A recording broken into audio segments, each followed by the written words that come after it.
Her hands were shaking as the guards raised her into the carriage. She was 16 years old. Court archives recall her as Consort Han, one of the Korean tribute women sent into the Ming palace, and she had just been surrendered to the Emperor of China.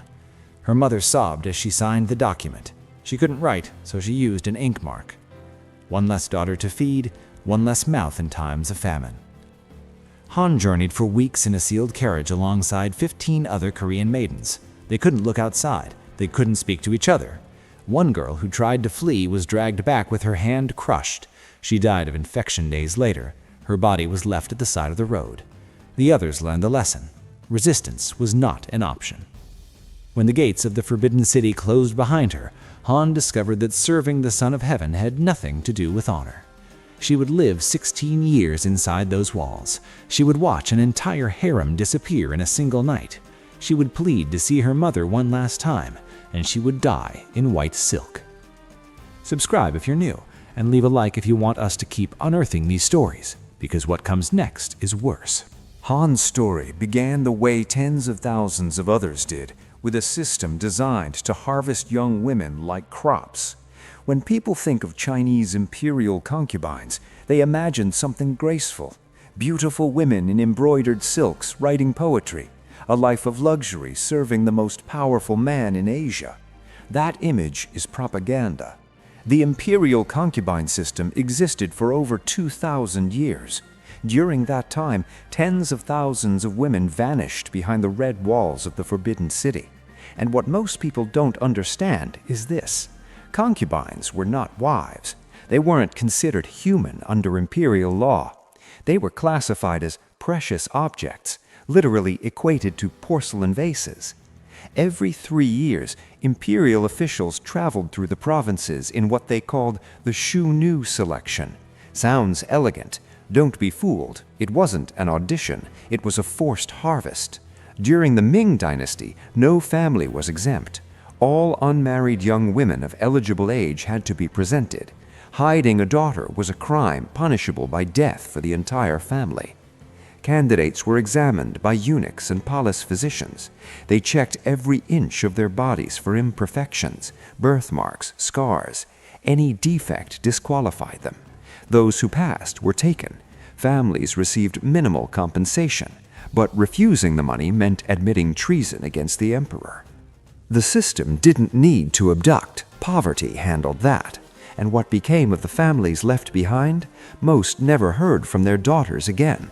Letters were prohibited. Visits were impossible. On rare occasions, if a concubine rose to higher rank, her family might receive a small allowance. But for the vast majority, their daughters simply disappeared into the red walls. Some families held funerals for daughters who were still living because they understood the truth. The girl they raised was already gone. Han arrived in China as part of another tribute. Korea sent women to the Ming Empire as part of diplomatic arrangements. Between 1408 and 1435, more than 100 Korean women were sent to the Forbidden City. Not as guests, as property. The day Han crossed the palace gates, she stopped existing as a person. She became a number, a possession of the Son of Heaven. But before she could serve, she had to be broken. The selected women didn't go straight to the harem. First, they passed through what the eunuchs called refinement, a process that could last between 6 months and 2 years. The first phase was identity erasure. They cut their hair, a mark of dishonor in Chinese culture. Their names were replaced with numbers or generic titles. They were forbidden to speak of their families. Mentioning their mother brought physical punishment. Any personal possession from home was seized and burned. The women slept in barracks, 20 to a room. They were woken before dawn. They went to sleep after midnight. For months, that existed in a state of exhaustion so complete that resistance became physically impossible. The second phase was submission training. The women learned dozens of different ways to bow. They practiced 8 hours a day. If a bow was poorly performed, they were beaten with bamboo rods on their legs. Many carried those wounds until death. They learned to move without making sound, to keep their eyes lowered, to answer without being asked, to exist without taking up space, to smile when they wanted to scream. One training manual from the Qing Dynasty lists 47 different rules for how to stand in the emperor's presence, 47 ways to exist in a single moment. Breaking any rule meant punishment.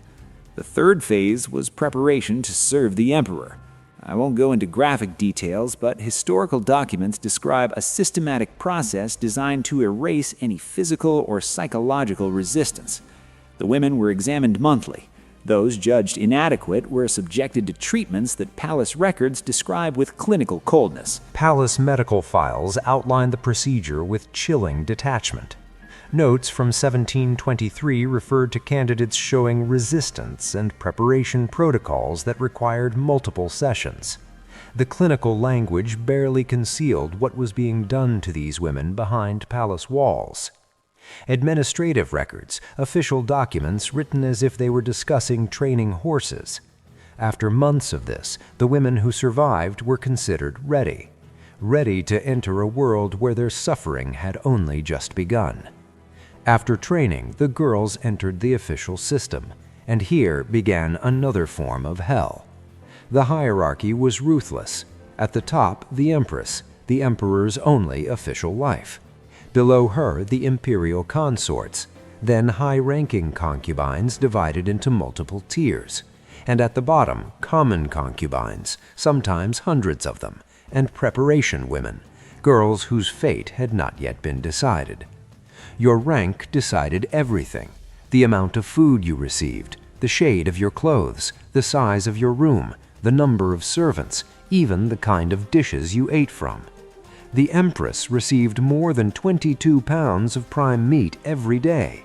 A low-ranking concubine received barely 4 pounds, and often not even that, because supplies were stolen by corrupt eunuchs before reaching the kitchens. Many low-ranking concubines suffered from malnutrition.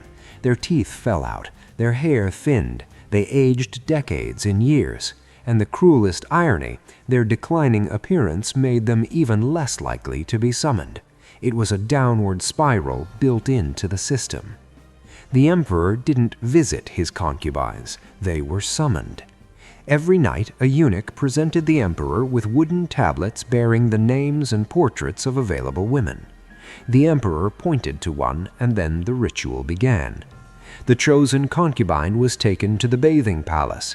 Female eunuchs bathed and prepared her, but they didn't dress her again. They wrapped her in a silk blanket, like a package, only her face visible. Why? Because a clothed woman could hide a weapon. 2 eunuchs carried her to the imperial chambers. They unrolled the blanket at the foot of the bed, and the concubine, without any clothing, had to crawl toward the emperor without lifting her eyes. And here's what almost no one knows. A chief eunuch remained in the room throughout the entire encounter, behind a screen but present. His job was to keep time. After exactly 30 minutes, he announced loudly, "Time to preserve the golden essence of the Son of Heaven." The emperor had to finish immediately. If he didn't finish in time, the eunuch would enter and physically remove the concubine. After each encounter, the woman was examined by an imperial physician who recorded every detail. Why? Because if she became pregnant, there needed to be absolute proof that the child was the emperor's. But here's what made the system truly perverse. Most concubines were never summoned. Not once, not ever. There were hundreds of women in the harem, sometimes over 1,000. The emperor might summon 1 or 2 per week. Do the math. A concubine could spend her entire life, decades, waiting for a call that would never come. Aging in silence, watching younger girls arrive, knowing that her only purpose, the only reason she was taken from her family, would never be fulfilled. And yet she couldn't leave, couldn't marry, couldn't have children with anyone else. She was property in permanent storage, with nothing to do but wait. The women turned on each other. The imperial harem wasn't just a prison, it was an arena. Hundreds of women all competing for the attention of one man, all knowing that a single pregnancy could change everything, or ruin everything. The result was a hidden war that lasted centuries. Concubines poisoned each other's food. They bribed eunuchs to remove rivals from the selection tablets. They spread rumors meant to push other women out of favor. Historical records document cases of women slipping abortivations into pregnant rivals' tea. If the baby died, so did the mother's chances. Centuries before the king, the same logic already governed the palace. Empress Wu Zetian, one of the few women to ever rule China in her own name, allegedly smothered her own newborn daughter and blamed it on a rival concubine. That concubine was executed. Wu rose to become empress. This is disputed by historians, but the fact that it was believable tells you everything about the harem's culture. The violence wasn't always physical. Psychological warfare was constant. Senior concubines tormented juniors. Favorites were isolated and undermined. Alliances formed and collapsed based on who the emperor looked at during dinner. One account from the Qing Dynasty describes a concubine who spent 3 years pretending to be friends with a rival, only to testify against her when the empress launched an investigation into disloyalty. The rival was reduced to servant status. Her children were taken away. This wasn't cruelty for its own sake, it was survival. In a system where women had no power except through the emperor's favor, destroying your competition was the only strategy that worked. The tragedy is that the system turned victims into perpetrators. Women who had been seized, trained, and stripped of humanity learned to do the same to others, because the alternative was being destroyed first. And if a concubine somehow survived the warfare and caught the emperor's attention, if she became pregnant, that's when the real nightmare began. Here's the truth no one expected. Getting pregnant was the worst thing that could happen to a low-ranking concubine. Common logic would say that a child of the emperor would raise her status, but reality was harsher. A pregnant concubine was isolated in the most distant palaces of the Forbidden City. She spent 9 months under constant surveillance. She couldn't receive visitors. She couldn't send letters. She couldn't walk through the gardens. And when the baby was born, it was immediately separated from its mother. If it was a boy, he was handed over to wet nurses and raised far from his biological mother. She could see him perhaps once or twice a year, supervised by eunuchs, without permission to touch him. If it was a girl, many times she simply disappeared. Imperial records didn't bother to record the fate of low-ranking concubines' daughters. There are documents describing women so desperate to escape this cycle that they secretly consumed abortive herbs. They chose risking death rather than bringing a daughter into that system. And if a son died, the mother was often blamed, accused of negligence, sometimes accused of murder.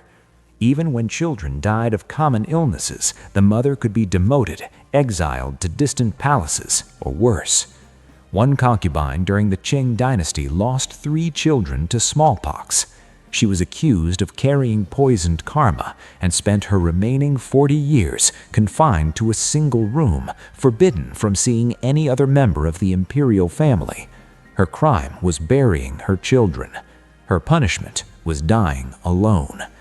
But as cruel as daily life in the harem was, nothing prepared the women for what happened in 1421. In 1421, Emperor Yongle had just inaugurated the Forbidden City. It was the height of his power, and then a rumor destroyed thousands of lives. One of the emperor's favored concubines was found dead. Officially, she was declared poisoned, but rumors said something else. They said she had taken her own life after an affair with a palace eunuch, and that the reason was the emperor's impotence. Yongle lost his mind. Humiliated, paranoid, he ordered an investigation. But he wasn't seeking justice. He was seeking to silence everyone who might know the rumor. In a single night, 2,800 women of the harem were executed. Not just concubines, also servants, cooks, laundresses, any woman who might have heard something. The method was death by 1,000 cuts, a form of execution designed to prolong suffering. The executioners were told to make it last. Some victims took hours to die. The screaming could be heard throughout the palace complex. Girls as young as 12 were included in the slaughter. Women who had served the palace for decades. Pregnant concubines. It didn't matter. Anyone who might have known. Anyone who might have spoken. By dawn, the courtyards had to be washed with buckets of water carried from the palace wells, the same wells where, in later years, so many women would choose to end their own. There is no official record of this event in imperial documents. The Ming court erased it from history, but the testimony of Lady Kui survived, a concubine who was outside the palace that night visiting a sick relative. She escaped the purge by chance. Years later, Lady Kui dictated her account to a Korean envoy. She described the screaming that lasted until dawn, the courtyards slick with blood, eunuchs dragging bodies through corridors she had walked every day. She named women she had known, girls she had trained alongside, friends who had shared her meals.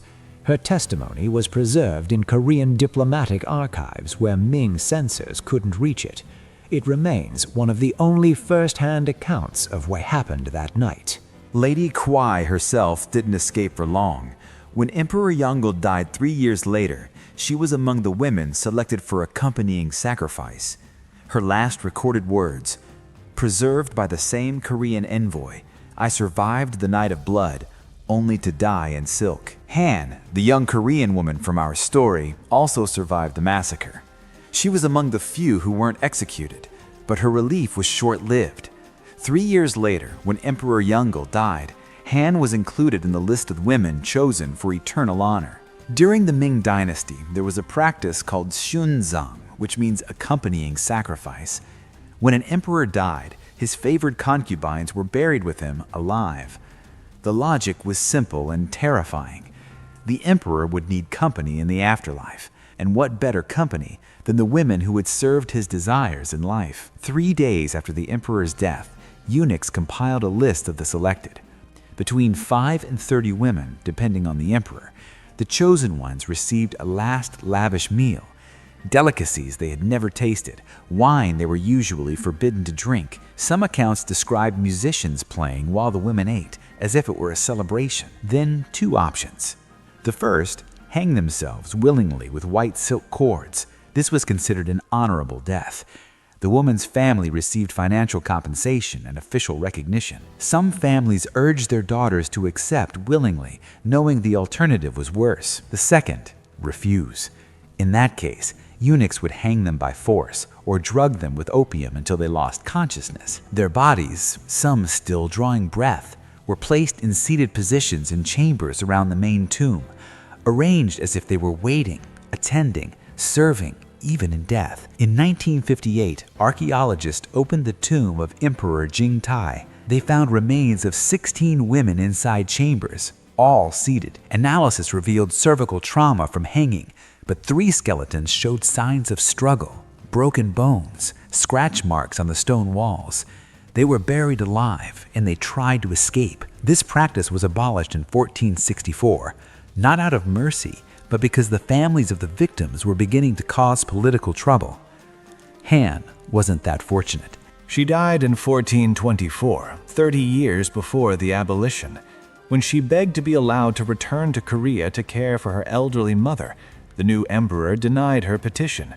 They hanged her with white silk and buried her beside the man who had ruined her life. Han's death came before the practice was ended, but for the women who followed, abolition didn't mean freedom. It meant something almost worse. The end of accompanying sacrifice didn't bring liberation. It brought something different. Decades of confinement. Concubines who outlived their emperors were sent to the palace of perpetual solitude in the most distant corners of the Forbidden City. The rules were simple and severe. Never leave the complex, never marry, never have contact with the outside world, perform manual labor, pray for the dead emperor 3 times a day. For decades, they lived in shared dormitories, sleeping on mats on the floor, basic food, illnesses treated only if they threatened to spread. Many lost their minds. Others simply stopped eating until their bodies gave out.